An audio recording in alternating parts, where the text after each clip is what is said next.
Morning. We'll call the Ramsey County Board of Commissioners of July 18th to order. We'll start with roll call, please. Fretham. Here.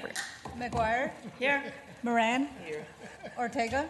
Aye. Reinhardt. Here. Zhang. Here. And Matas Castillo. Here. Please join me in the Pledge of Allegiance. I pledge allegiance to the flag of the United States of America and to the republic for which it stands, one nation, under God, indivisible, with liberty and justice for all. I'm going to turn to Commissioner Ortega for our land acknowledgement this morning. Thank you, Madam Chair. Every community owes its existence and vitality to generations from around the world who contributed their hopes, dreams, and energy to making the history that led to this moment. Some were brought here against their will, some were drawn to leave their distant homes in hope of a better life, and some have lived on this land since time immemorial. Truth and acknowledgement are critical to building mutual respect and connection across all barriers of heritage and difference.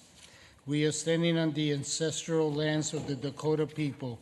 We want to acknowledge the Ojibwe, the Ho-Chunk, and the other nations of people who also called this place home. We pay respect to their elders past and present. Please take a moment to consider the treaties made by the tribal nations that entitle non-native people to live and work on traditional native lands.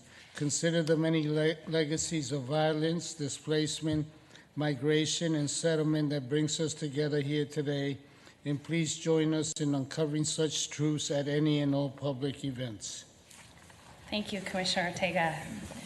We have the agenda of July 18th presented for approval. Is there a motion? So moved. We have a motion and a second. Any discussion? Hearing none, roll call, please. Ortega.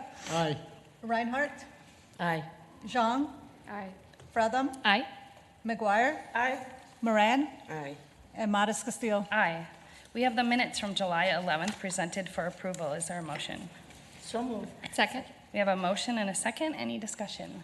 Hearing none, roll call, please. Ortega. Aye. Reinhardt. Aye. Zhang. Aye. Fretham. Aye. McGuire. Aye. Moran. Aye. And Matas Castillo. Aye. Next up, we have our proclamation for Pretrial Probation and Parole Supervision Week. Commissioner Reinhardt will be presenting. We have lots of folks here. If you'd like to join her at the dais, the instructions are tall people in the back. We have a large crowd of really dedicated employees, so thank you for being here today.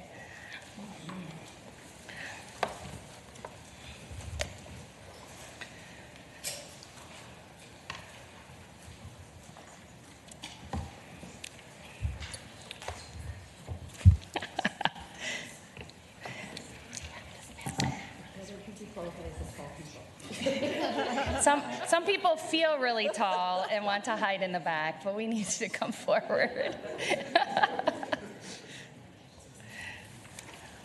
All right, thank you. Well, I'm really pleased to be here today to be able to present this proclamation, and just really pleased with all of the work that you do so much every day. One of the things that, before I read the proclamation, that I was really surprised by was that on any given day in Ramsey County, this department serves about 10,000 residents. Wow. I mean, that's pretty amazing. Wow, so I thought, well, I had to share that with everyone because it was something that just shows how crucial and how important the work that is done here. So I will read the proclamation. Whereas Ramsey County employs over 500 community corrections professionals who are dedicated to strengthening individual and community safety and well-being through innovative interventions and programming that promote personal change and accountability. And whereas since 1999, the American Probation and Parole Association has designated 1 week in July as Pretrial Probation and Parole Supervision Week, to honor those who serve as community probation officers, assistant probation officers, corrections program workers, and support staff who work to improve outcomes for justice-involved individuals and the public safety of our communities. And whereas probation officers and community correction staff at all levels perform duties necessary to protect the community, promote positive behavioral change, increase healthy department development, healthy development, hold probationers accountable, and to provide support to crime victims by helping them understand and exercise their rights. And whereas our probation officers in Ramsey County provide critical services and interventions, including investigations for the district courts, community monitoring, intensive supervision, risk and needs assessments, cognitive behavioral programs, employment referrals, mental health counseling, residential and correctional programming, reentry services, and an array of other services. And whereas Ramsey County Community Correction staff continue to form meaningful partnerships with community with the goal of promoting race and health equity for our clients and advocate for more community, less confinement. And whereas Ramsey County Correction staff work collaboratively with system stakeholders to create opportunities for all corrections and corrections professionals to break down walls, bring residents together to learn, and find solutions to challenges in the community. And whereas community corrections professionals are committed to putting well-being and community at the center of justice systems transformation, and whereas Ramsey County community corrections professionals strive to be a true force for positive change in our community, restore trust, and create hope. Those are beautiful words. Now, therefore, be it proclaimed, the Ramsey County Board of Commissioners declares July 16th through the 22nd, 2023 as pretrial, probation, and parole supervision week in Ramsey County.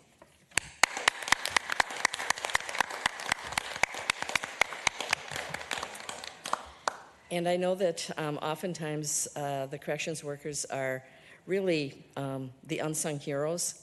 When you talk about making change in people's lives, the different things, I listed just a few of them that are so personal. I mean, that's really what it comes down to, whether it's a victim or it's someone that they're working with that's on supervision, all aspects of it, working with the courts.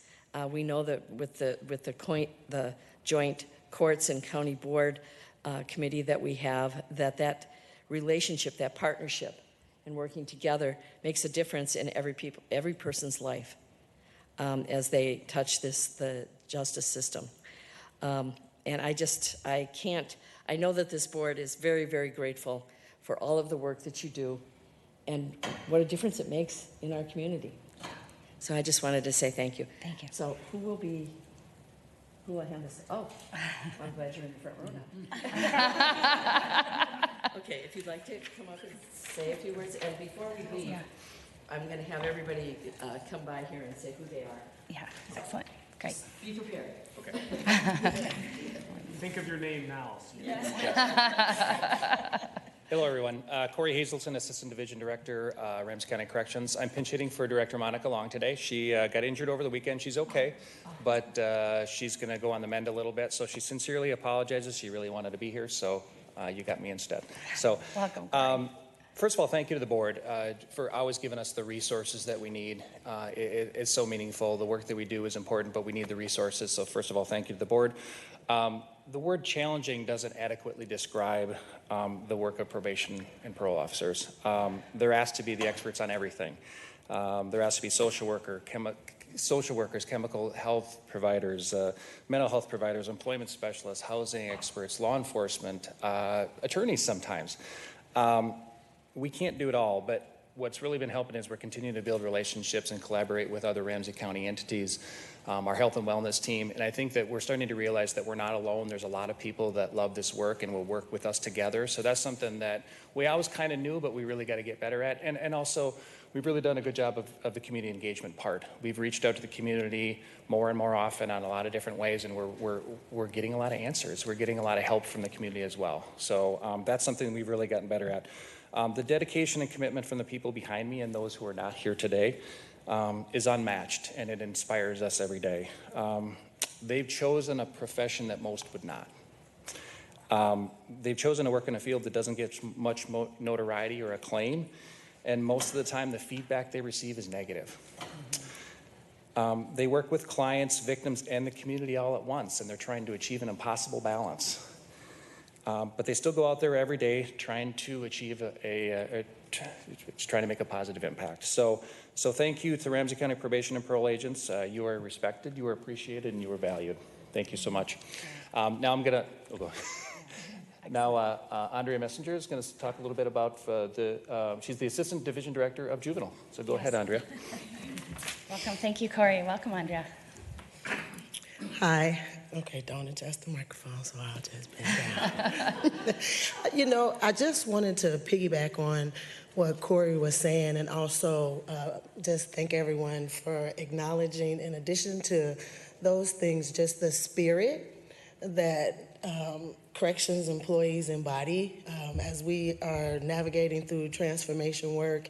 It's also a lot of challenge when you have a lot of muscle memory and when there's cultural work that is moving and it's moving and moving and moving, and you have to continue to juggle so many balls. And I would just say that, like Corey said, I'm in the juvenile division, but they represent and embody the juggling that is literally impossible to do without a passion that is genuine and without a heart that is dedicated and without an ability to sacrifice. And sacrifice sometimes cheerfully on the outside, even though that's definitely probably not what's going on the inside. And that's not an easy thing to balance, nor to do, and to continue to go forth. And so we appreciate the acknowledgement from the board. Thank you. Thank you very much. And then I believe Derek will come up. Okay. Yes, I was told last minute yesterday that I'll be speaking, so I will do my best. When I first started in corrections in Ramsey County, I won't say how many years ago, our primary contact with our clients was in the office. Over the years, we've asked so much of our agents to move into the communities and engage them where they live, where they work, and where they are. And with that, we've added so much to their plate with that work. And it comes a lot of stress and a lot of work and a lot of overtime. We literally have agents that are seeing clients 24/7. We have people doing visits in the mornings, and late at night, during the day, so our time with them never stops. And there are clients on each caseload where the agent is their primary support system. So we're asking so much more of our agents on a day-to-day basis. Ask them to go into places where it's actually very dangerous for them to go to, but they do so willingly to help our clients, make some changes in their lives. So I'm really proud of the work I do as a supervisor. I get a closer view of the work they do without actually having to do their work, but having those conversations with our clients and our agents as they build relationships has been meaningful to me. So I applaud all the field agents for that. Thank you. Thank you. And we're hoping that you'll introduce yourselves so we can remember your names and faces and really appreciate the work that you all do every day. So if you would come one at a time and introduce yourselves. Hello, my name is Melissa Chesky. I work at RCCF as a caseworker. Excellent.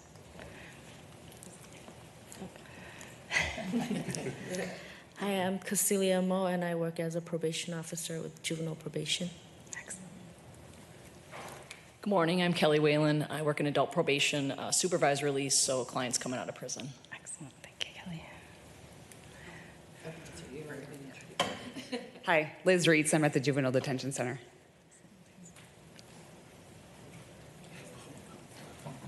Hi, Al Carlson, the RCCF for the Correctional Facility. Good morning. Michelle Finsta, Deputy Director of Community Corrections. Good morning. Valeria DeRusha, Assistant Division Director, Administration. Good morning. Will Bowman, Transformative Services Coordinator in the Juvenile Division. Hello. Dan Lyho. I work in juvenile probation. I supervise high-risk youth and case manage them. Hello, Leon Evans, Assistant Probation Officer at the Ramsey County Workhouse. Good morning, Lee Hayes, Adult Parole and Probation. Good morning, Ross Eisenmenger, Transformative Services. Thank you. Good morning, Corey Grewing, Transformative Services Planning Manager. Excellent. Thank you all, and thank you so much for the work you do, and we know there are more of you that aren't here today. Please pass on our gratitude to your colleagues as well. As Commissioner Reinhardt said, excuse me. This is really powerful work. And we recognize the work that you do, and it comes from the heart. And it is often unrecognized. We also know that your work is, as you mentioned, it's very dangerous. And we appreciate the risk that you take to your personal safety, but also to your own mental health and stress on behalf of our residents. Well, first of all, we'll clap and then we'll Yeah, that might.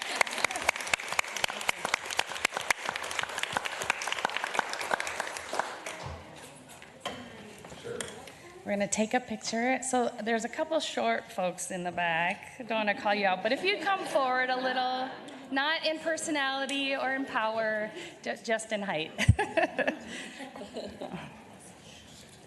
There you go. No hiding behind the pillar. All right.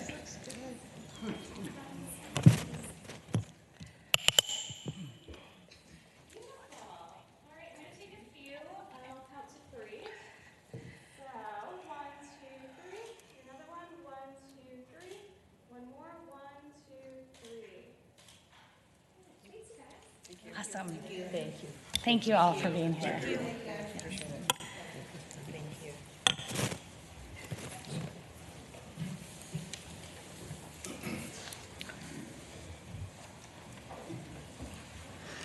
All right, I'll turn to Commissioner Ortega for administrative items this morning. Thank you, Madam Chair. I move item number 4, property tax abatement. Item number 5, medical assistance, unwinding and renewals. Item number 6, single source with Genesis, is that correct? Yep. Work for its IT interns. Item number 7, joint powers agreement with the state of Minnesota for healthcare services. Item number 8, third amendment to the joint powers agreement with the Ramsey Washington Recycling and Energy Board. Item number 9, school waste reduction and recycling program. Item number 10, bylaw changes to the ad hoc solid waste advisory committee. Item number 11, joint powers agreement with the state of Minnesota Department of Corrections for medical examiner services. Second. Madam, Yes. can we move on item 12 to get a little bit more conversation about that one? 12, we're going to do haven't done it. Okay. Yeah, we're going to do yeah, we're going to do a separate presentation. Yes. Okay, so items 1 through 11. Yes, Commissioner Zhang. Yes, I'd like to pull item number 5, medical assistance unwinding and renewals. Sure. Okay. So we have items 4, 6, 7, 8, 9, 10, and 11. Is there a second? Second. And we have a second. Any other discussion? Roll call, please. Ortega. Aye. Reinhardt. Aye. Zhang. Aye. Fretham. Aye. McGuire. Aye. Moran. Aye. And Modis Castillo. Aye. So return to item 5, medical assistance unwinding and renewals. Is there a motion? So moved. A second? Second. All right, and discussion. Commissioner Zhang. Perfect. Thank you. Thank you, Chair, for allowing me to pull this item. I just wanted to pull this and also just get some more information about it, but also as well as getting an update about, just our processing time for the applications. Yeah, County Manager O'Connor. Thanks, Madam Chair. I'll start, and I'll ask if Director Ali can give an update maybe then on current status and what we've seen as we've ramped up with some of the ARPA spending. I'll leave that piece to him. So the dollar amount, this is money coming from the state of Minnesota to help address for counties across the state the medical assistance, the unwinding of the pandemic era waivers where there was not recertifications that had to occur. Just a couple of pieces that have stood out to me along the way that I think are important to note. So Ramsey County is set to receive $4.7 million. Our goal is not to spend $4.7 million all this calendar year. It's to spend it out over the next number of years as a way to be able to beef up and sustain a higher level of staffing complement as we go. You can see in here there's an ask for 25 FTEs as a part of a complement expansion here to work on the ends of processing and applications. This is a part of building up on what we've already done to beef up with the $1 million that came in as a part of the ARPA investment as we hit January and we really saw the case backlogs that had taken hold. And what you'll hear today is we've made significant progress in that space since that time. This money and this approach gives me confidence that we can continue to see that. A few other notes. This will be a conversation through the budget as well. We're not accepting this money without an eye toward the biennial budget because you need to both sustain and think about long-term operations. I've asked the department not to go into a budget presentation today, so some of that I would just say this fall you're going to hear more, and this is an important component. But what they pointed out is it's important to receive this money now and begin to ramp up because the MA recertifications are coming. And then the last thing that I've had to remind myself a few times, I think it's a sliver of good news in a challenging moment, is not all 12 months of recertifications all happen at the same time. They happen in the month that the recertification happens. So it's going to be a rolling wave the next 12 months. In some ways that's good. In other ways it means it's longer and probably a little more challenging. But it does mean we're not going to get hit with a year's worth of recertifications in one day. I'm going to turn to Director Ali to clean up whatever he'd like from what I said or whatever he'd like to add. You did well with County Manager Ryan O'Connor. Commissioner, Madam Chair, Commissioners, County Manager, and other members here. I have here today with my team, two of my great managers, Bridget Bloomer and Kerry Stott from operation side. I do also have here today with our physical team and our evaluation team here to give you an update. So MA unwinding, back in May when I came here and I made a policy update, I talked to you about the scope of these funds that was coming from the state and what this money was designated to use for. And I promised that time I will bring in our RBA, and which is today. So I'm very privileged to be here in front of you today. So for Commissioner Jong about the operations side, as of today, we have made significant planning. We made a lot of community engagement. We came up with a lot of strategies. There is a planning team that meets, we used to meet weekly basis, but now we meet every other week. We are upfront in the community to ensure that no one misses their healthcare coverage. From operations side, my team here will give you an update in details, but in general, we are within the 2 weeks scope of processing applications. Projected renewal applications for July, it was about 8,000. And in Mets area, we have processed already more than 50% as of last week. We are anticipating about 4,000 for Mets area. That's a separate program for Minsure. And we do have also Maxis renewal cases. It's a little bit complicated. I will have Manager Bridget Bloomer to give an update about that. But overall, this money, it came at the time that we needed the most. We are facing many challenges in the department when it comes to resources, staffing, expectation, and delivering services to ensure that no one misses their health care. This is a very crucial for people that live in Ramsey County. 1 in 3 people in Ramsey County are on medical assistance program, and which shows the significant county of a little bit over 500,000. We have been working with the community in different sites. So we created a lot of communication strategies in different languages. We created a web page dedicated for this work that shows what needs to be done in multiple languages. We do also have our food ground in the community as well. So with that, I will have Manager Katie Stott as the lead healthcare manager for the department to give an update in terms of operations side. Good. Thank you, Director Ali. Hi. So my team as of right now is processing applications received as of July 11th. And all of our July and August renewals have been assigned and processed as of July 14th. So we are getting those renewals. I think the biggest challenges that we're seeing right now is that communication piece, getting clients to make sure that they're getting those renewals turned in timely.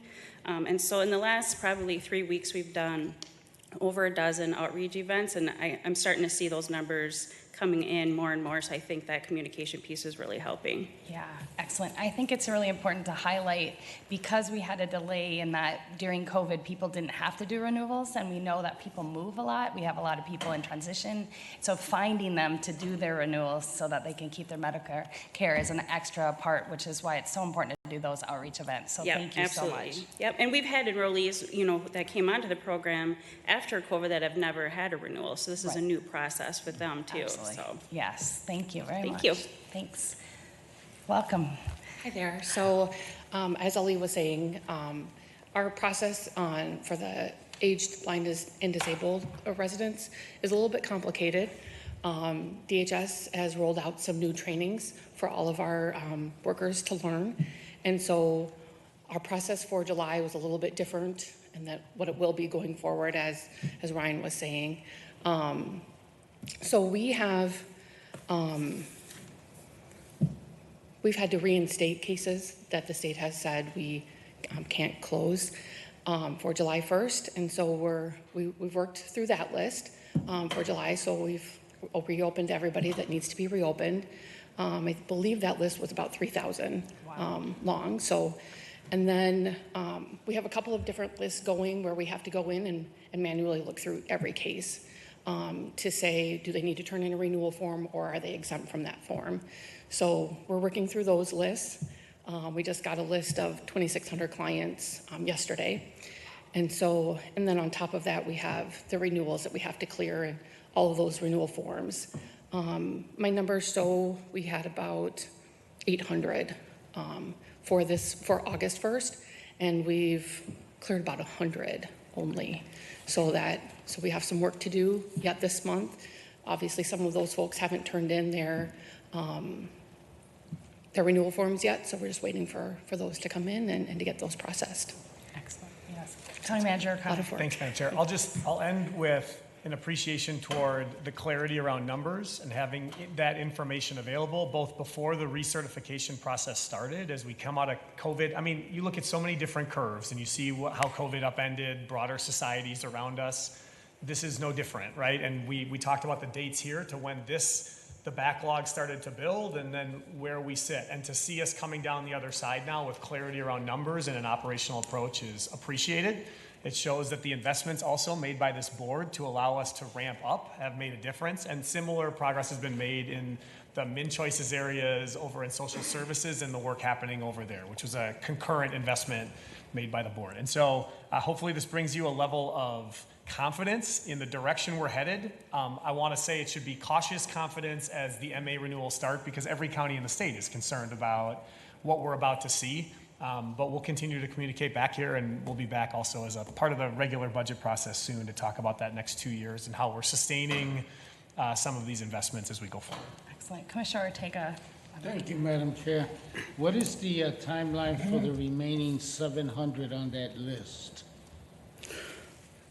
So there are two different, systems when it comes to healthcare. Med system that overseen by Manager Kerry Stats and Maxis. Bridget was giving about the Maxis side. It's a very, very complicated. The timeline depends on many things because of the direction from the state. If people even miss their health care, then we have to put aside and then put them back again for the renewal process, which takes some time. So to give predicted, timeline to do it, I'll have Bridget to come talk. Yeah, so residents have until the end of July to turn in those renewal forms and have us determine eligibility for August. But then if they don't turn their form in, they have another 4 months before they have to turn in an application. So we do have some time, once those renewals come in, we go back and we look at eligibility from when it ended. So just to clarify, if there's 4 months, do they lose health care and then they're uninsured for 4 months? And then potentially, if it gets reinstated, then we go back and repay past medical bills, correct? So this is why this is such a complicated process and renewal. So we want people to get those renewals in as early as possible so that we don't have that gap. Thank you. Exactly. And then that's why. That's why our strategy is preventive and see people even before they miss their health care, how we will do it. That's why we are putting a lot of emphasis on the communication strategies we created flyers like this. We put this all service centers, multiple languages. So we are making all these things, but as you said, Madam Chair, people have moved out, so they miss their application is, we are working on those. It's not easy task to do, but we are all in to ensure that no one misses their health care. Yes. Commissioner Zhang.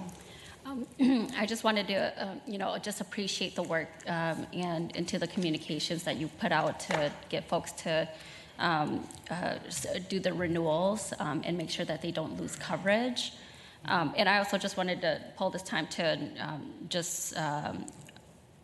highlight the amount of work that you all have been doing. So thank you so much for doing that. Thank you, County Manager, for uplifting the work and also about talking about how we got here too. Yeah. I just think that that's really important for our constituents to hear, because I would say almost half of my calls are about benefits, yes. And that's a service that residents rely on, that you all are pushing and making work. Mm-hmm. So thank you.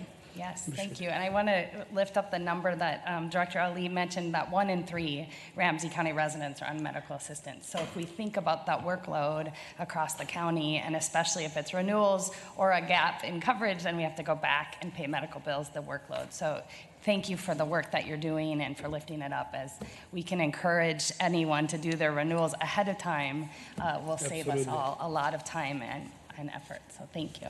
Commissioner McGuire. Thank you, Madam Chair, and thank you also. I'm going to add my gratitude for all the work that you're doing on behalf of our residents. When I heard Maxis, I don't know all the in-depth issues about all the work that you're doing, but is that part of the computer program that we're having so many issues with in the state?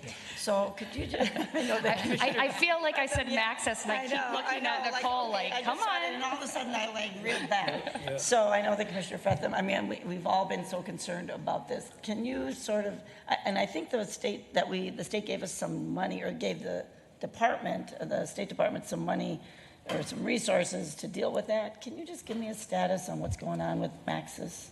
Because you brought it up. So in general, Maxis has been around for more than 3 decades. That's the system that we use. Yes, I know. This is that tells the time, and now we are in 21st century.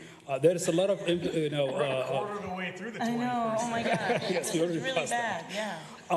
There are a lot of work going on, statewide too, that talks about, Maxis, updates. I'm not up to date. I don't know what's going on, but that system, as far as I know, is very old. Maybe the commissioners can give an update. So I don't know if my managers know about anything about Maxis update. Okay. And I would just say, well, before, and I know Commissioner Fetham's going to talk about this, but I know that AMC has set up a work group on this, and I think you serve on it. But yes, I know that this is something that all counties in the state are dealing with, and we're very, concerned and working with our legislators. But. Yeah, Commissioner Fretham.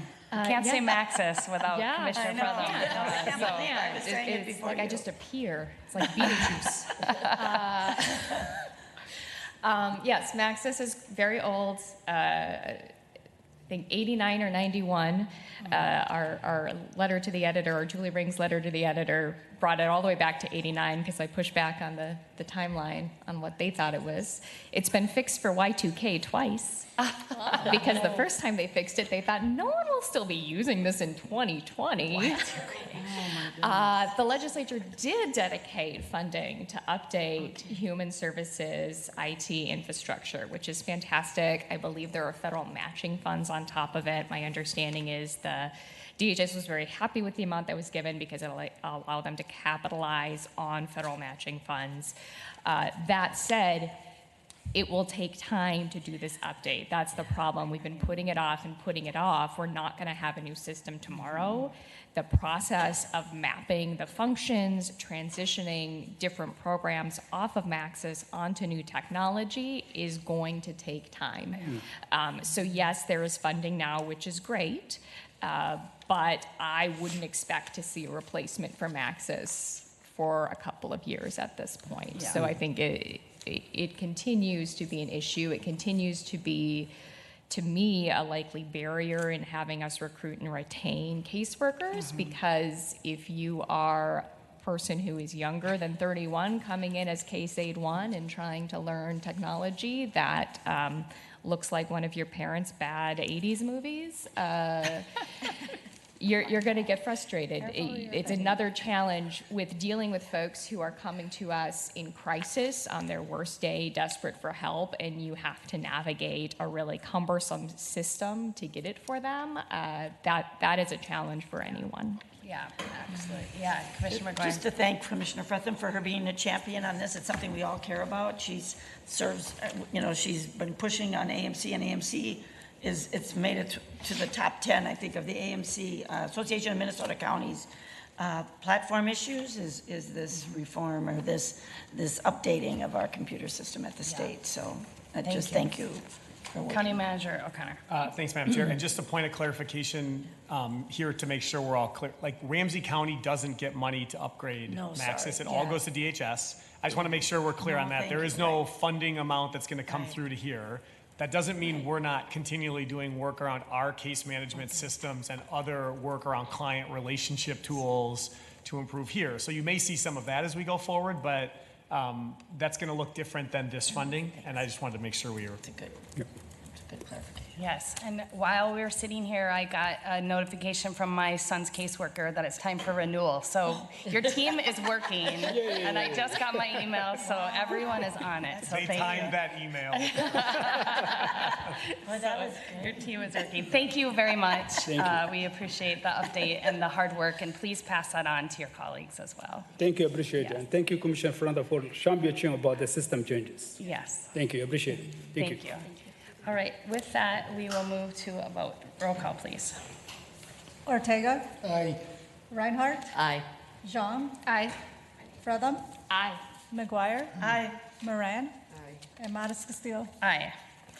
Next up, we are going to move to a presentation on bike lane speed limit reductions. We'll have a full presentation, and I just want to note that we are moving to a vote on this item after the presentation. So if you have questions, now is the time to ask them. And we're going to invite Director of Public Works, Brian Isaacson, and our Deputy Director, Engineer. What's your title, Brad?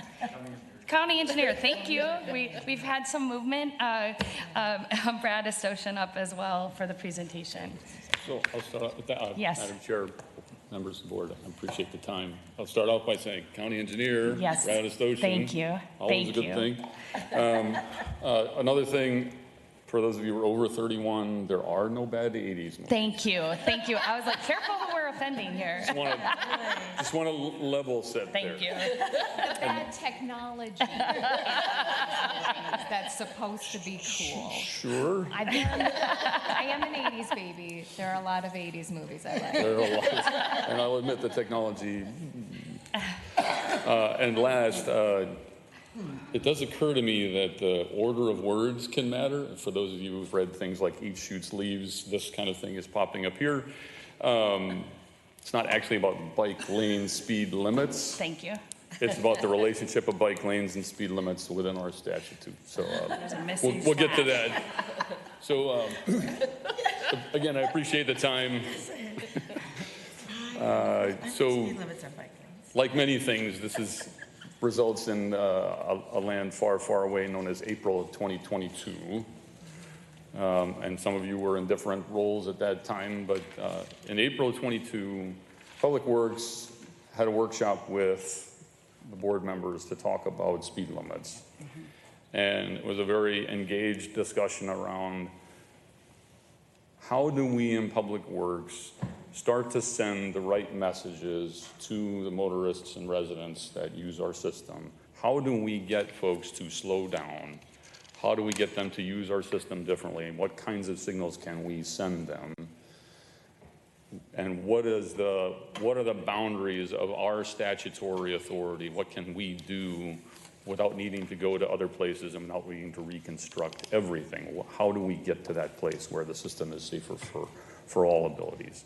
And so what Brad will go through is, as you would expect nothing less from us, a very thorough and rigorous process of analyzing the data and coming back to you with a set of suggested changes or recommended changes in terms of speed limits on our system. Yes, great. You gonna keep the remote? Yeah. Okay.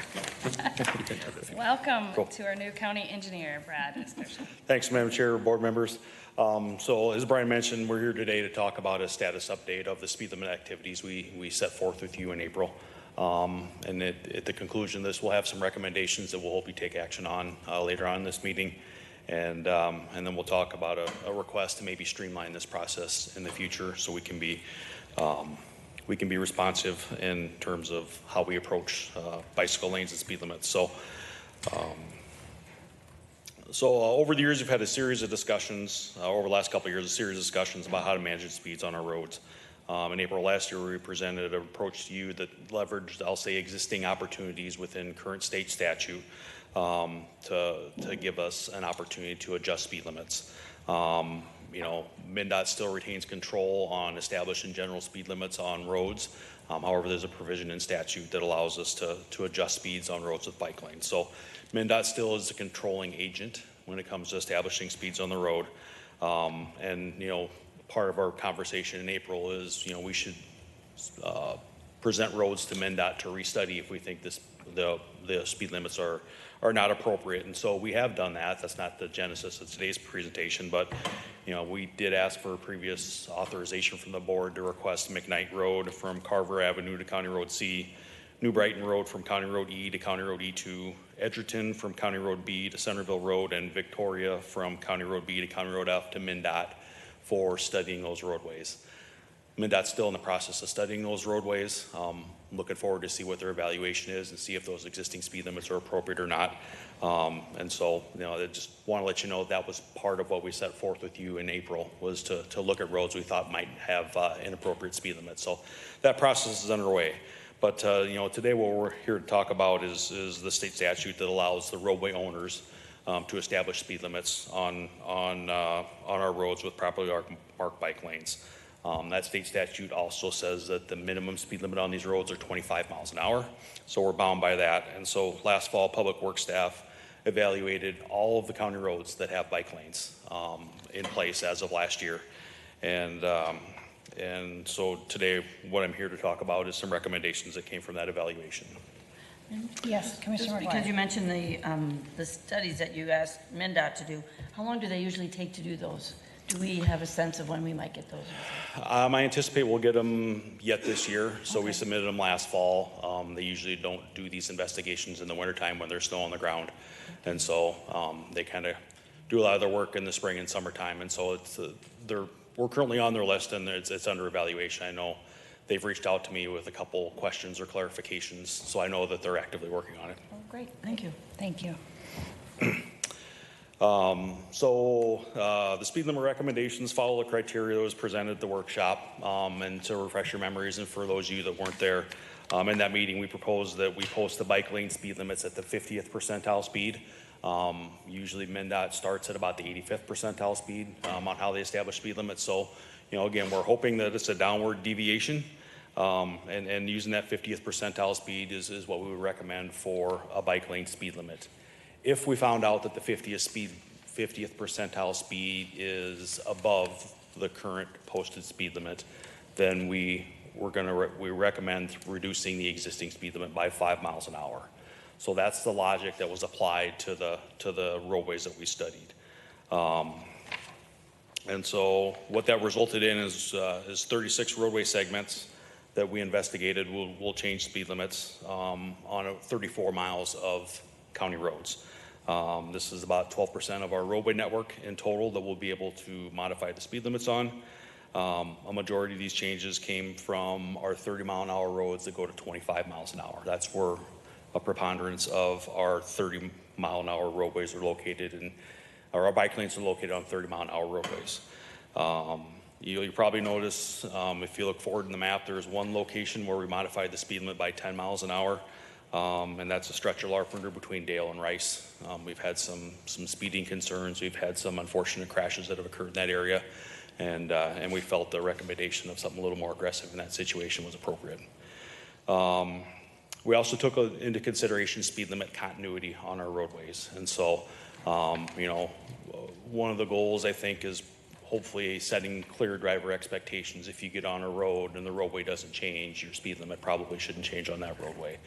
And so that was a secondary factor that we looked at. So if you get on Larpenteur Avenue, hopefully you're going 30 miles an hour or 35 miles an hour on the entire stretch of Larpenteur. So we're trying to fill in these transition areas. So McKnight McKnight doesn't have a bike lane, but if you go from McKnight Road from Carver all the way to the north, I can show you a 30-mile-an-hour stretch, a 35-mile-an-hour stretch, a 40-mile-an-hour stretch, 45-mile-an-hour stretch. And so we're trying to promote some consistency and continuity. So these are other, I'll say, factors that went into our recommendations. But overall, we're using our existing authority within state statute to evaluate and recommend these changes. Ramsey County hasn't done that in the past, and so we're charting into a new territory in terms of exercising the statutory ability. So. Before you move on, Commissioner McGuire. Thank you. Because I'm very familiar with Larpenteur Avenue. I drive it all the time. Yep. I feel like in the past, I would be driving it, and then in Lauderdale, like from Cleveland to 280, it was like 20 miles an hour at one point. Can a city do that? Or was that I don't know what was happening there, because I agree that when you're on a street, it would be good to have the speed limit be consistent. But I know that when we hit, Cleveland or Fulham there, it switched to 20, which is right through their city.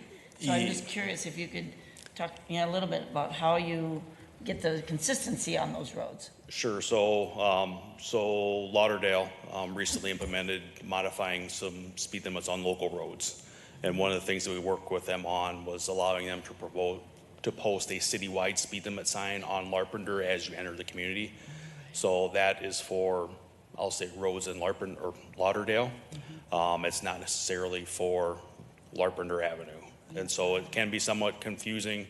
So immediately after that sign, you should see a 30-mile-an-hour speed limit that's posted for Larpenteur through Lauderdale. Yeah, and we see that similarly in St. Paul, like on Dale Street, it'll say, you're entering the city limits of St. Paul, speed limits are 20 miles an hour unless otherwise posted, and then 10 feet later it says 30 miles an hour. Yeah. So it is confusing. Yeah. Thank you. Yeah. Thank you for that clarification. Go ahead, Commissioner Zhang. Yeah, I just wanted to take this opportunity too, as we're on this topic, can you clarify a little bit more about how a lot of these changes, some of them are in St. Paul, if we're able to make it consistent with city policy of 25 miles per hour, and that's just also a general question that our office gets too, because when people are driving on the roads, they don't know and they don't care really about whether it's a county road, state road, or a city road. Yeah, and I think the consistency is just going to help with enforcement too, and it's just going to make it easier. Yeah, and so the city has both a 20 and a 25 mile an hour speed limit depending on the type of roadway. A lot of times our county roads butt up to those 25 mile an hour roads, not in all situations, but so it does help, and you'll see a lot of red lines in this map fall within St. Paul, and where we have the 25 mile an hour speed limits that are recommended. And so it helps. Do we have the ability to do what St. Paul did in terms of modifying the speed limits? No, but we're using our existing statutory ability to modify the speed limits. But that continuity, again, is a factor that was considered in how we came forth with our recommendations. Great. or Commissioner Zahn. Yeah, so then, for example, can you give me an example about on the Como stretch? I see that it's from 35 to 30. So I just want to, I guess, know more about why that stretch is decided from 35 to 30 instead of to the 25 speed limit.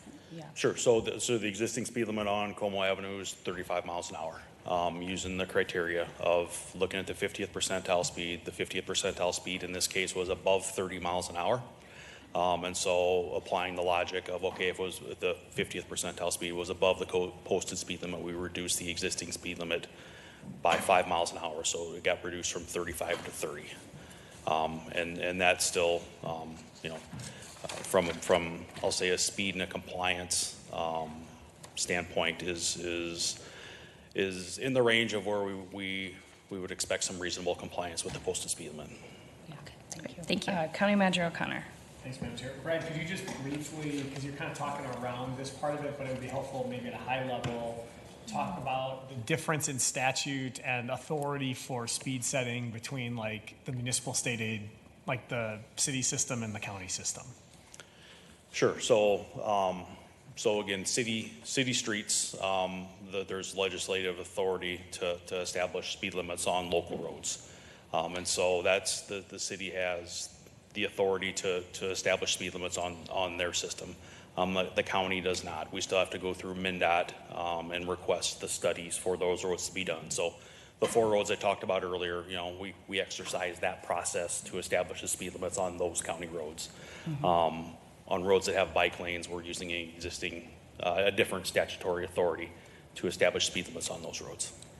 Yeah. And Madam Chair, thanks for that, Brett. I think that's helpful because it is like one of these things of why we can't exactly mirror like a city process, right? Because it's a different governing set of statutes. I do think as we move toward the legislative session, and this is something we didn't even talk about this in the run-up, but I've had time to digest this since getting to see it. This is where the Ramsey County specific statute area in law may be of value to us again, where we do have our own statutory area, and sometimes that giveth and taketh away. But as we think about the uniqueness of Ramsey County within an urban context, compared to many of the broader county state aid network that exists across this state, if there are specific provisions coming out of this that you've seen in this work that you think would be valuable for Ramsey County to have to be able to avoid some of these conversations that I know have been challenging with your state partners. You're doing your best, but they see a different system than you see day to day. I think we should have a conversation about legislative policy conversations and the 383 statute in Ramsey County's specific area of law. Yeah. Director Isaacson. Thank you. County Manager, Co-Chair, members. I think that one of the things I'd like to inject into that conversation is, I think you can look at a city and say for the majority of their system, the overwhelming majority of the system is serving the same function. It's about local access, and counties are kind of in between local access and state highways, and so we're threading the needle in some weird ways. And I take your point about Ramsey County is not like Parle County, the county roads serve different functions in different counties. But I'd inject that as we look at our transportation plan, and we do plan to come to you with some parts of that transportation plan, we look at parts of the system that really do warrant that higher connectivity. There aren't very many places where you can get on a county road and make it across the whole county. And I'm not saying we want to have expressways that are 60 miles an hour, but I think that we want to just be mindful about where those things are. So I think that transportation plan may help us to sort through some of those pieces too. Yeah. Commissioner Pradham. Well, I'll just add that I know Representative Becker-Finn had introduced some language in the Ramsey County bill previously that would give us some more authority to reduce speed limits, especially in areas that are more city road-like, where it's residential, parks, and schools. I don't know that ended up passing, but it did not. But I know that she's interested in bringing that back, so that if that is something we want to look at as part of our legislative platform, we have a really supportive author in the House. Yeah, thank you. Commissioner Reinhardt. Thank you, Madam Chair. And actually, Brian, or Public Works Director Isaacson, what you brought up was actually what I was thinking about, is that people don't know, nor does it really matter to them what kind of road they live on. But there is a different function for these roads. Because a county road is going to be busier just because of the way it is designed, and there are other things. And so the difference between the city road and the county road really can't be lost in all of this because of the functionality of it. It's like the state highways. So they all serve a different function. And you're right, each county has a little different take on it as well, if you're rural or if you're more in the urban and suburban setting like we are. And I do remember being very frustrated with the state as far as any time you wanted to ask about a speed limit and what you had to go through to even have it studied. But I do remember also that it was interesting because there were times when if you asked for a speed study, it could come back and say, nope, it should be higher. And you were kind of stuck with that because whatever the state said is what you could do.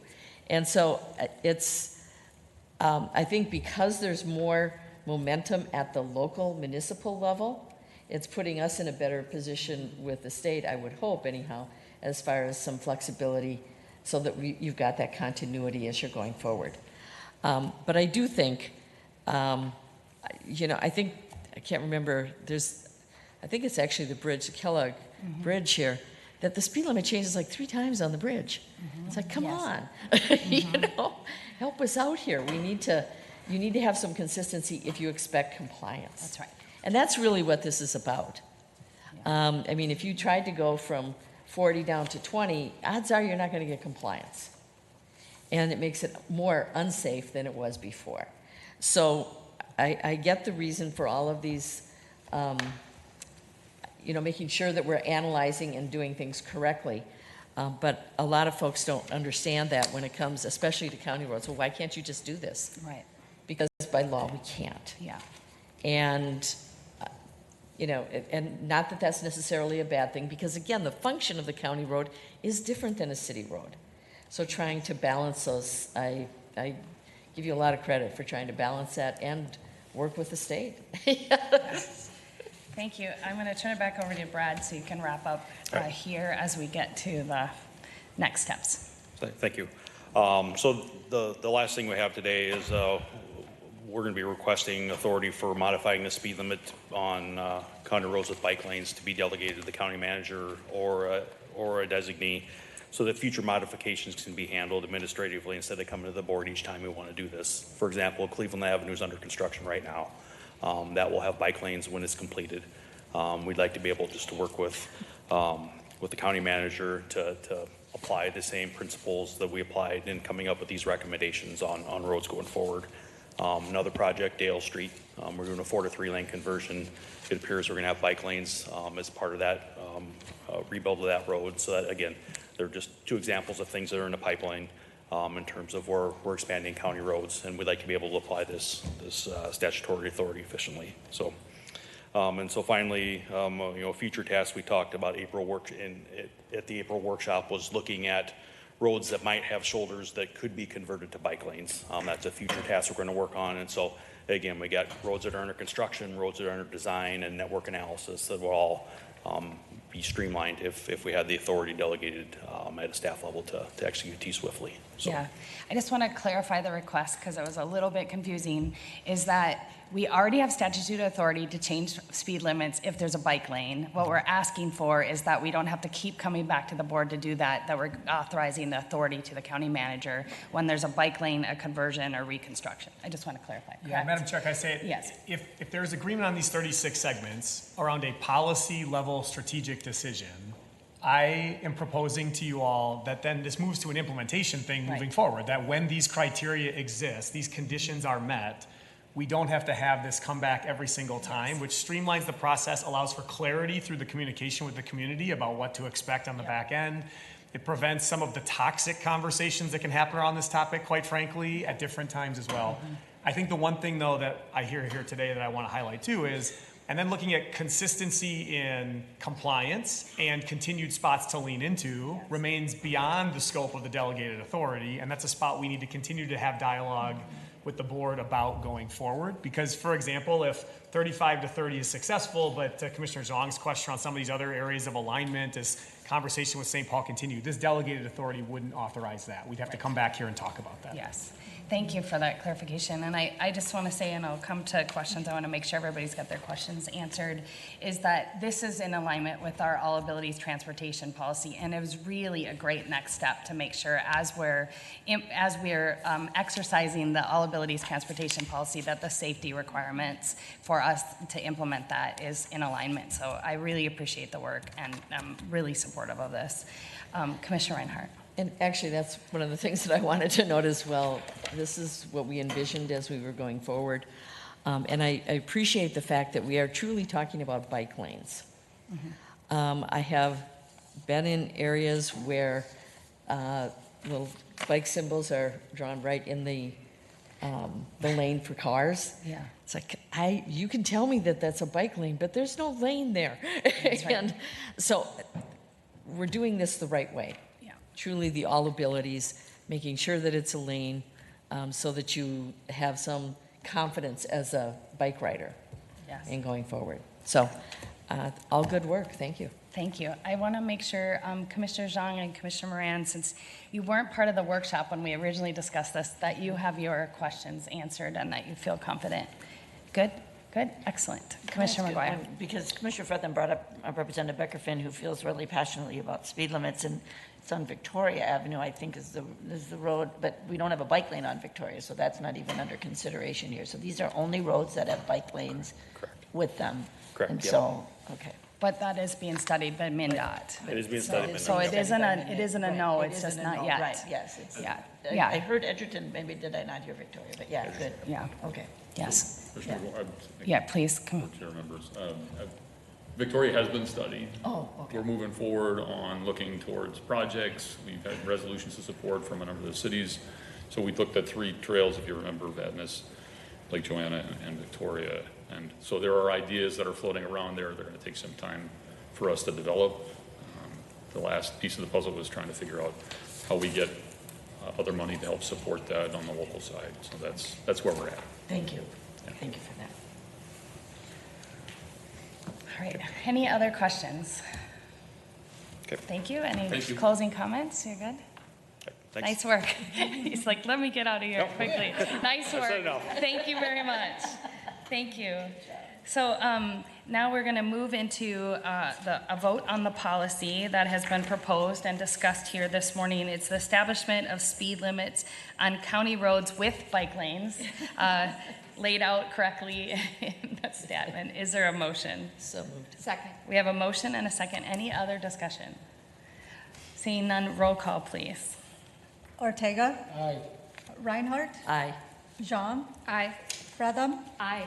McGuire. Aye. Moran. And Modis Castillo. Aye. Thank you, and great work, gentlemen. Next up is County Connections. County Manager O'Connor. Thanks, Madam Chair. I'll start out with the awards this week.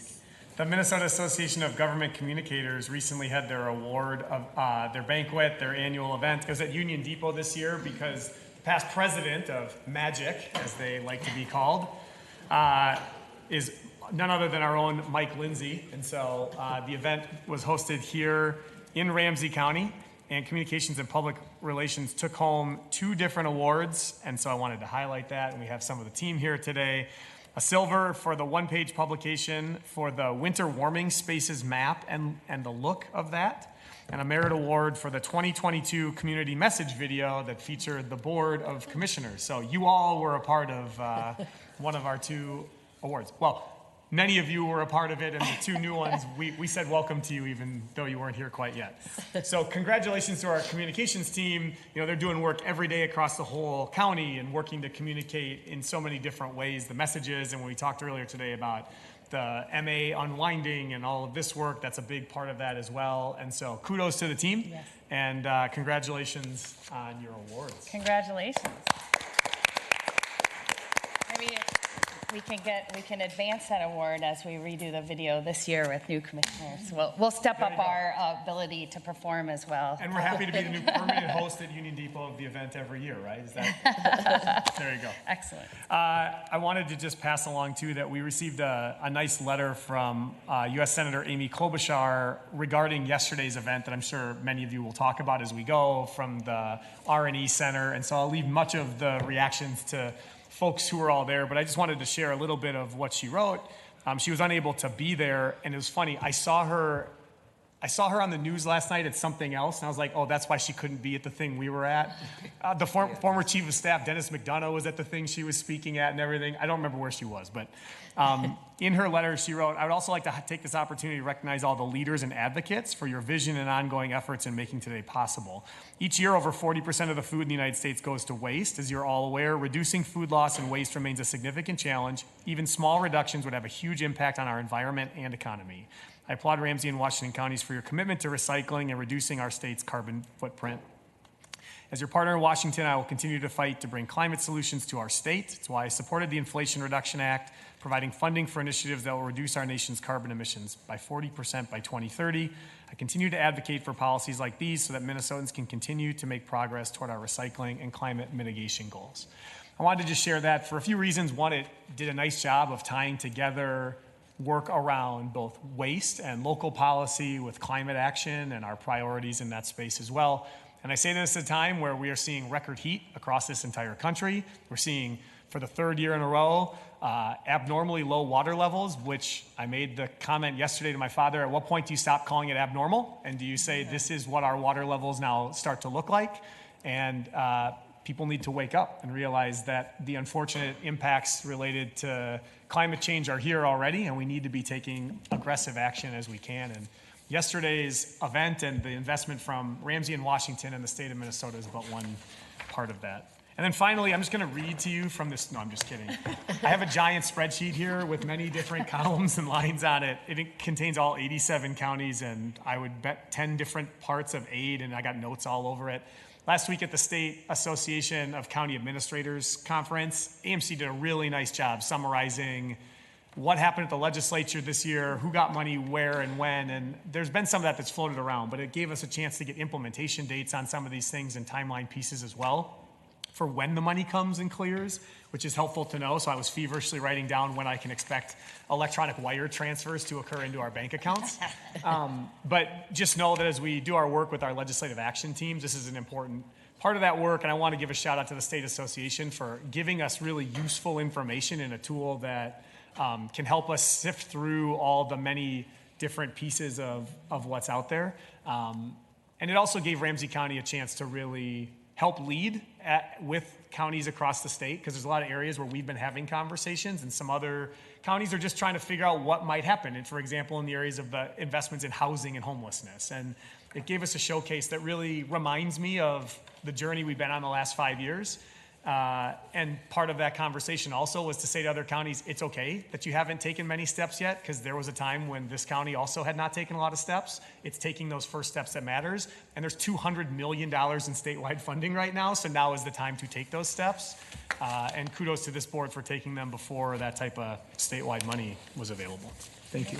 Thank you, County Manager. I'm going to go to our outside board and committee reports and start with Commissioner Fretham. Thank you. Don't have much because I was out with COVID last week, so I didn't go to many meetings. But I do want to give a thank you and shout out to Debbie Orth and Jacob Kempy in IT for helping me get access to my computer this morning. Commissioner Reinhardt. Thank you. Well, we did have the Arden Hills Joint Development Authority, and it was announced that Commissioner Fretham was in COVID jail. But it was a really good work session where we were able to lay out more of okay, how is this going to work? When is the communication plan going to come forward? And it was probably one of the best work sessions I've been to. Sorry. But you can watch it. I think it's taped. Anyhow, and just talking about where we want to be and how we can get there, because there's been so much information that has been provided, and not all of it's been accurate. And so just trying to figure out, okay, it's important to know where we started. But at this point, we also need to recognize that there have been so many changes on even the thumb parcel, the California parcel, all of these things. So much has changed since the first discussions took place that we need to be able to help people understand that. So I believe that we have a very good roadmap is what we were looking for, and we're going to be able to fill it in a lot more with more detail very quickly, I believe. Last week, it was all about climate change for me and about recycling and energy center. I presented equitable climate change information from Ramsey County and our plan going forward to the Elders Climate Action Group, and then also to the Ramsey County League of Local Governments. There, I got it. And I think that when we look at with yesterday, when we did the food scraps kickoff, really, as far as letting the public know how we're moving forward, and really we're keeping our promises is what it comes down to. It was a lot of celebration that we said when we bought the facility in 2016 and made the promise, and I heard myself saying this yesterday, we made the promise to environmentalists such as me that we were not going to just do the same old, same old. We were going to make these changes. We were going to invest in technology. Even though in the 1980s what we did there was breaking edge, technology. Again, a lot has changed and we're really moving forward. So The food scrap program is one part of that as we move even further, because we're not stopping there. That we're doing 2 counties wide, which is, we don't know that there's any place that has done it that extensively. But it also moves into the area of anaerobic digestion, and then also pyrolysis and the carbon footprint, and all of these things that are still coming. We kept our promise. We said we're going to start on day 1 of owning that facility, of making improvements and making changes in technology, and we kept our promise. We also kept our promise to the city of Newport and the partnership that we have there. One of the biggest issues they had at the time was odor. And we said, okay, we get it. We're going to make improvements. And now the only place where you can get really, there's any odor is if you're inside the building. And even then, it's not overpowering. I remember being there before we made the improvements. And the city of Newport officials were there, and they thanked us for the partnership. And I think one of the highlights really for Commissioner Miron and I, he's chair of the Recycling and Energy Board, I'm vice chair of it, but I think for all of us in the 2 counties wide was MPCA Commissioner Kessler. And really making it clear that we are going to figure out a way to make sure that we can move this thing forward, because what we're doing into the future is not waste energy. It is recycling and making a product that will reduce greenhouse gases. And all of the, I mean, there's, I could talk about this forever, but it's so exciting. And it was really great to see the excitement there with the people that came for the media tour. I mean, it was so well attended, and we've got a lot of good coverage. But also just those that were there to just celebrate and take the tour. And we're offering, there are tours that are offered at that facility for a lot of folks. Anyhow, it was a day to celebrate, and it was a day to look back and say, we had this vision of what we wanted to do, and we are on our way there. I will say also that the mayors of the communities where the pilot projects were going, they were notified over the weekend that it was going to go citywide in those 4 cities in September or October. And I know that Mayor Abrams from Maplewood was absolutely thrilled. And when you consider the fact that Maplewood is the largest suburb in Ramsey County, it's really significant. Yeah. So Maplewood and North St. Paul will have it citywide in both of those in this fall. And then, as I was talking to one of the reporters, I said the most commonly asked question is, when is it coming to me? Yeah. Which was the question that she asked me. I live in St. Paul. When is it coming for me that I can do this? So exciting time, and it's all about partnerships. That's right. And keeping promises. Excellent. Thank you, Commissioner Reinhardt. And 2 really great stories thanks to our comm team in both the Pioneer Press and Star Tribune. Last night already posted about using AI to sort our trash. So yes. We're in the Cool Kids Club with advanced technology too. So thank you for that. Commissioner Moran. Thank you, Madam Chair. I always get so excited listening to you talk about recycling and energy and trash. Right. And I become so informed too. Right. It's not my passion, but you make it a passion. That's right. And it's good work. So I always get so excited. So I'm going to start off by talking about the meeting I had yesterday with Rethinking I-94, which has been years in the making, with many people and stakeholders coming together, trying to look at how we can maybe improve and expand or keep I-94 as it is. And the dedication that has happened with engaging our community. And so yesterday they presented several alternatives. And I think they really have done a great job over the years of listening and capturing people's voices and then putting it down so that people can see their comments and voice in what they presented. And so I think they're going to be working on that for another year before they come to some type of conclusion. and begin to eliminate what they feel would not be a part of the plan for I-94. So very interesting to hear the work around that. So I was looking there, like we've probably been doing, we do updates on committees and work groups. I'm like, I never do. I mean, I do some of that, but most of my work is what I'm doing in the community or how I have engaged in the community. And so I want to talk about this Noya Park neighborhood picnic that they host every year, and I showed up for that and was able to re-meet some of the residents there that I met last year. It's always a great event with neighbors coming out to really get to know each other and the transformation that has happened in that neighborhood, which was really an aging neighborhood. And now you see just young people with all their little kids running around, having such a great time. And it almost rained as it did last year. We got rained out last year, so just some sprinkles, and we was able to survive.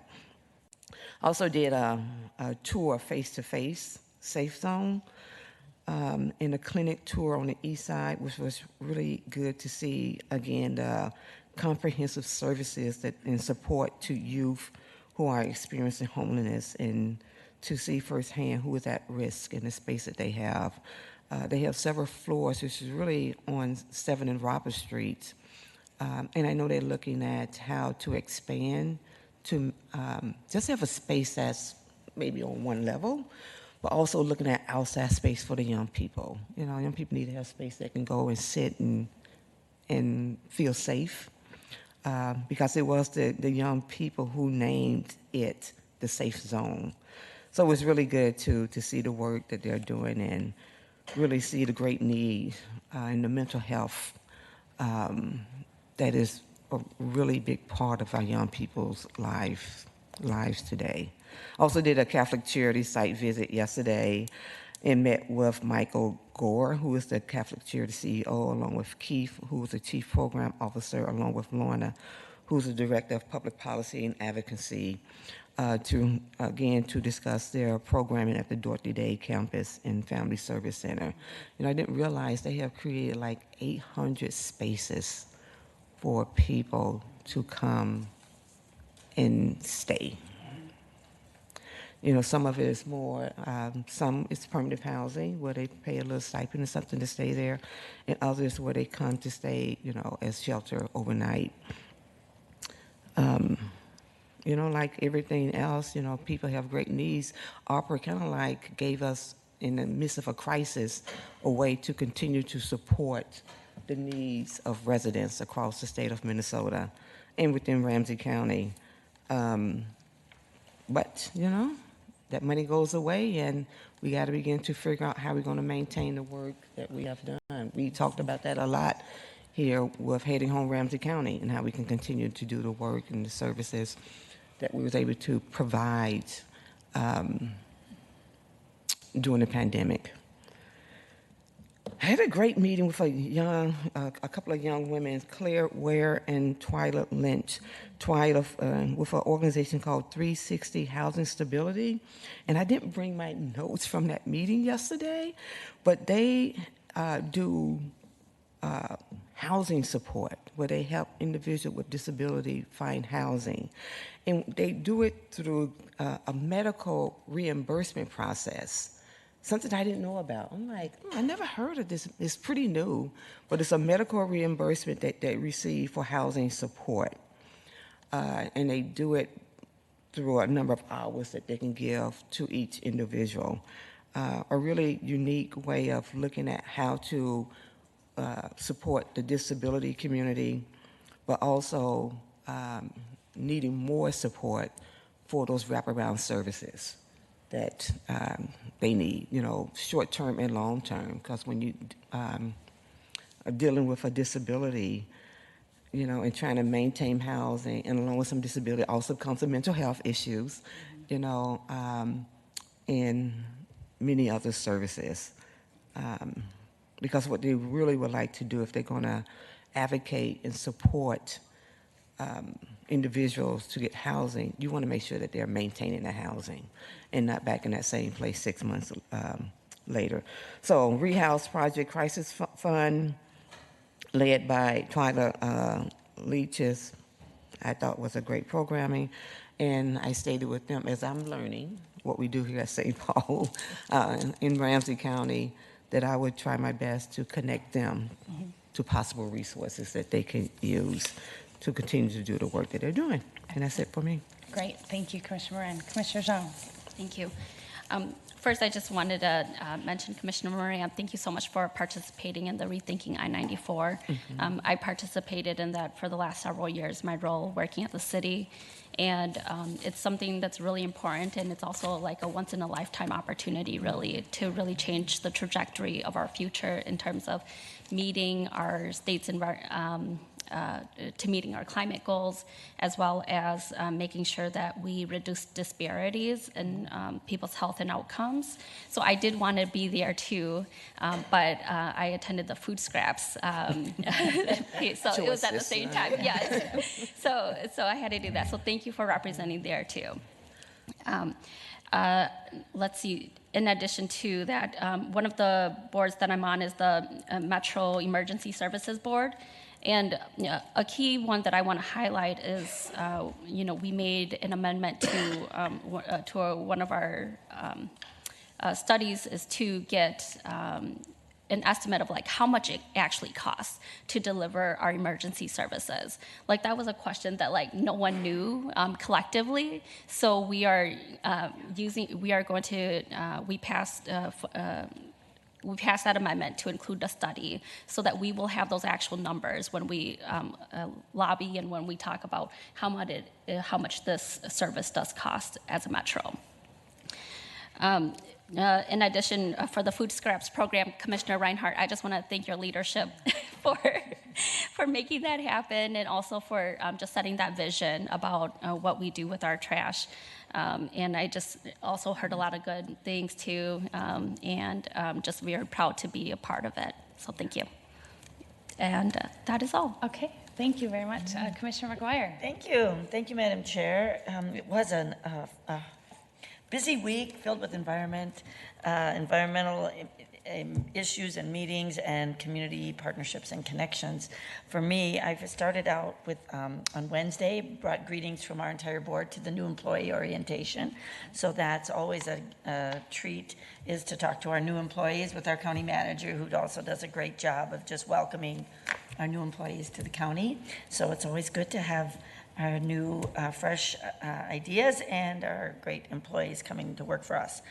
Also, on the Association of Minnesota Counties Executive Committee, we are tasked with making a lot of appointments. It's a good thing that the legislature is recognizing that the work that counties do, and they're asking us to appoint to a lot of statewide boards. And so I spent a fair amount of time doing appointments for that with our executive board at AMC. Also, just about community partnerships, the University of Northwestern reached out with their their Director of Community Relations, Greg Johnson, met with him, the Chamber of Commerce, their Government Relations, Amanda Dewar and John Perlich, met with them just to talk about how we can be partners. We heard from Kim O'Brien and Madison Rogers on the Rice Ventura Alliance at our Rotary meeting, just how does community continue to come together. We had Lauderdale Day in the park, so it was a great community festival that we love, with lots of music and vendors. And then I want to also add my gratitude to Commissioner Reinhardt for speaking at the Ramsey County League of Local Governments on climate action and the work that we're doing, because our cities are all very interested in coordinating with us and complementing the work that we all do. I also sat in on a call for Climate Smart Municipalities, which is put on by the U of M Institute on the Environment, and they had a talk on anaerobic digestion.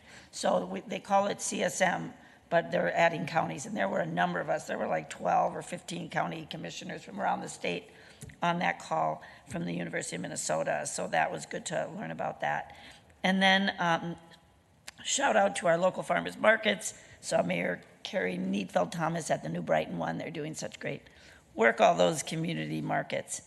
And then just to say that I'm getting ready, spent some time preparing for our NACO annual conference, which is, I leave for tomorrow actually, and it's in Travis County, Texas.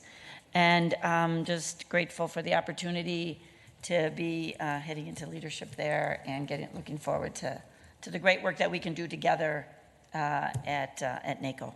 So thank you. Thank you, Commissioner McGuire. Commissioner Ortega. Thank you, Madam Chair. Quickly attended the monthly NACO Transportation Committee. Just a couple of notes. That is that, you know, with the legislation that passed, there's quite a big pots of money in the hundreds of millions for neighborhood equity and access program, which is I-94 and our how to connect neighborhoods that were disrupted from the interstate highway system. Lots of money for electric charging stations throughout the state. I'm assuming MnDOT and all of those, but and I talked to Brian about, you know, could the county start accessing some of those monies to start building or installing electric charging stations. And the other is we've been working with the railroads, very difficult task, but making some progress, at least we're not screaming at each other in terms of trails and rails, you know, and I'm talking about the railroads, the freight rails, and how do we could, wherever possible, have both trails and rails coexist. Excellent. Thank you, Commissioner Ortega. We're going to move to adjournment, and we have an HRA meeting, so we're just going to switch places here real quick to do our HRA meeting. With that, we are adjourned.